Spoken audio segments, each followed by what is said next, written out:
Railway teachers మరియు group D అభ్యర్థులు apply చేసేటప్పుడు వాళ్ళు ఫేస్ చేస్తున్న మెయిన్ ప్రాబ్లం వచ్చేసి ఫోటో మరియు సిగ్నేచర్. ఆ ప్రాబ్లమ్ని ఈ వీడియోలో సొల్యూషన్ చూద్దాము ఆ ప్రాబ్లమ్కి. సో మామూలుగా యాజ్ ఇట్ ఈస్గానే మనం ఆల్రెడీ క్రియేటెడ్ లాగిన్లో లాగిన్ అవుతాం. మన మొబైల్ నెంబర్ మరియు మన పాస్వర్డ్ ఇచ్చి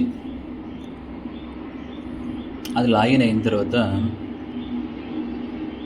కొంచెం సైట్ స్లోగా ఉంది.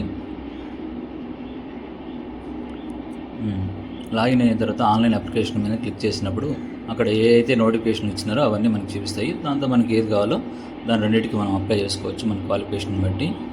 సో దీంతో నేను ఇక్కడ సెలెక్ట్ చేసినప్పుడు ఏదైనా ఏ జోన్ అయితే మనకు కావాలో ఆ జోన్ సెలెక్ట్ చేసుకొని నెక్స్ట్ కొట్టినామంటే మన డీటెయిల్స్ అన్నీ వస్తాయి. ఆ డీటెయిల్స్ మీద అన్నీ క్లిక్ ఇచ్చుకుంటూ వెళ్తే ఫైనల్గా ఫోటో సిగ్నేచర్ కార్డ్ వస్తుంది. మీ ఫోటో అనేది వైట్ బ్యాక్గ్రౌండ్తో 50 to 100 KB మిడిల్లో ఉండాలా. అదేవిధంగా మీ సిగ్నేచర్ అనేది బ్లాక్ పెన్తో సైన్ చేస్తుండాలా. 30 to 50 KB మిడిల్లో ఉండాలా.